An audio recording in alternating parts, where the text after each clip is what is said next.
फिर से स्वागत है आप सभी का मेरे इस क्लास में। आज हम लोग देखेंगे पार्ट्स ऑफ स्पीच। ये पार्ट्स ऑफ स्पीच है क्या? तो ये पार्ट्स ऑफ स्पीच हम लोग देखते हैं। पार्ट्स ऑफ स्पीच हमारा 8 है। पहला हमारा है नाउन, जिसको हम लोग हिंदी में कहते हैं संज्ञा। दूसरा हमारा है प्रोनाउन, जिसको हम लोग बोलते हैं सर्वनाम। तीसरा हमारा है वर्ब, जिसको हम लोग बोलते हैं क्रिया। चौथा है एडवर्ब, जिसको बोलते हैं क्रिया विशेषण। पांचवा है एडजेक्टिव, जिसको हम लोग बोलते हैं विशेषण। 6 नंबर में हमारा है प्रीपोजिशन, जिसको बोलते हैं संबंधवाचक।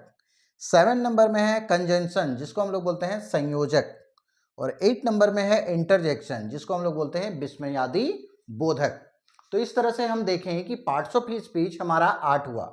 Noun, pronoun, verb, adverb, adjective, preposition, conjunction और इंटरजेक्शन। हिंदी में बोलेंगे तो उसको संज्ञा, सर्वनाम, क्रिया, क्रिया विशेषण, विशेषण, संबंधवाचक, संयोजक और विस्मयादि बोधक। तो इस तरह से हम इसके परिभाषा के बारे में जानते हैं कि नाउन हम किसको कहेंगे। तो नाउन या संज्ञा हम किसको कहेंगे? तो संज्ञा से हमें किसी व्यक्ति, वस्तु, स्थान के नाम को हम संज्ञा कहेंगे। जैसे यहाँ है, जैसे रोहन है, रांची है, कार है, चेयर है, एटीसी यानी कि इत्यादि, इन सभी चीजों को हम संज्ञा कहेंगे। इसके बाद हमारा आता है प्रोनाउन, जिसको हम सर्वनाम कह रहे हैं। सर्वनाम हम किसे कहेंगे? तो संज्ञा के बदले प्रयोग किए जाने वाले शब्द को हम सर्वनाम कहते हैं। जैसे आई, वी, ही, शी, ये सब जो आएगा ये हमारा प्रोनाउन होगा। इसके बाद हम आते हैं वर्ब में। वर्ब किसे कहेंगे? तो वर्ब जिसको हम क्रिया कहते हैं। तो क्रिया, तो किसी भी नाउन या प्रोनाउन के द्वारा घटित किसी घटना को बताने वाले को हम क्रिया कहते हैं। जैसे राइट, लिखना, वह लिखता है, या राम लिखता है। लर्न, सीखना, प्ले, खेलना, तो ये सब किसी नाउन या प्रोनाउन के द्वारा घटित हो रहा है, तो उस घटना को बताती है और इस घटना को हम कहते हैं वर्ब। इसके बाद हम आते हैं एडवर्ब। एडवर्ब किसे कहते हैं? तो क्रिया विशेषण। किसी नाउन या प्रोनाउन की अतिरिक्त विशेषता को जो बतलाता है उसे हम कहते हैं क्रिया विशेषण। अतिरिक्त विशेषता, जैसे राम एक विद्यार्थी है, Ram is a student, Ram एक स्टूडेंट है, लेकिन वह उसकी अतिरिक्त विशेषता क्या होगी कि Ram is a good student, Ram एक अच्छा विद्यार्थी है। तो ये अच्छा जो हो गया वह उसकी अतिरिक्त विशेषता हो गई। जैसे यहाँ फास्ट, स्लो, वाइज, ऑलवेज, ये सब जो आएगा वह होगा क्रिया विशेषण, जो नाउन या प्रोनाउन के अतिरिक्त विशेषता को बताती हो। इसके बाद हम आएंगे एडजेक्टिव। एडजेक्टिव हम किसे कहेंगे? तो एडजेक्टिव हम कहेंगे कि किसी भी नाउन या प्रोनाउन की विशेषता को बताए, उसके रंग को बताए, उसके भाव को बताए, तो उसे हम क्रिया विशेषण कहेंगे, एडजेक्टिव कहेंगे। जैसे ब्यूटीफुल, वह सुंदर है, वह लाल रंग का है, तो वह उसके रंग को बता रहा है, उसके भाव को बता रहा है, तो ये सब चीज जो आएगा वह उसको होगा विशेषण, यानी कि किसी नाउन या प्रोनाउन यानी किसी संज्ञा या सर्वनाम की विशेषता को बताए। इसके बाद आते हैं 6 नंबर में प्रीपोजिशन। प्रीपोजिशन है संबंधवाचक। यह संबंधवाचक किसको कहेंगे?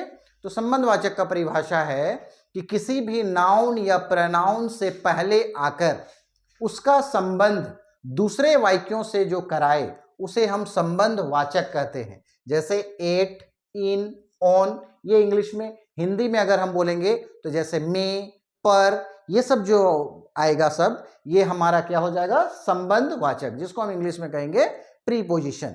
जैसे वह रांची में रहता है, तो यहाँ में जो हो गया और रांची संज्ञा हो गया, तो रांची से संबंध उसके साथ, यानी कि वह या राम जो भी अगर हम बोले तो राम के साथ रांची का संबंध करा रहा है, तो वह बीच में आ रहा है में, तो उस में को हम बोलेंगे संबंधवाचक। इंग्लिश में जैसे एट आता है, इन आता है, ऑन आता है, ओवर आता है, तो इस तरह से जो भी ये आएगा उसको हम कहेंगे संबंधवाचक या इंग्लिश में प्रीपोजिशन।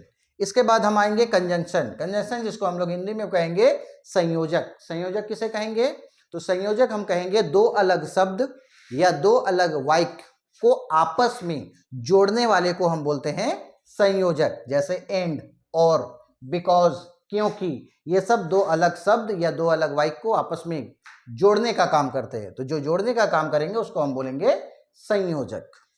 इसके बाद हम आते हैं इंटरजेक्शन। इंटरजेक्शन किसको कहेंगे? तो हिंदी में हम उसे कहते हैं विस्मयादि बोधक। तो विस्मयादि बोधक क्या हुआ?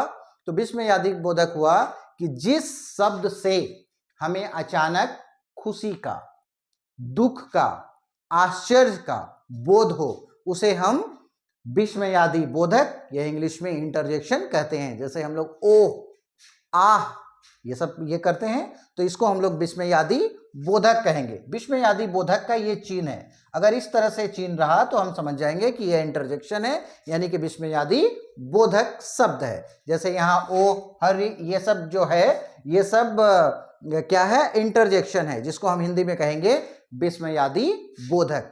तो इस तरह से हम जाने parts of speech. Parts of speech हमारा 8 है, noun, pronoun, verb, adverb, adjective, preposition, conjunction और इंटरजेक्शन। हिंदी में जानेंगे तो संज्ञा, सर्वनाम, क्रिया, क्रिया विशेषण, विशेषण, संबंधवाचक, संयोजक और विस्मयादि बोधक।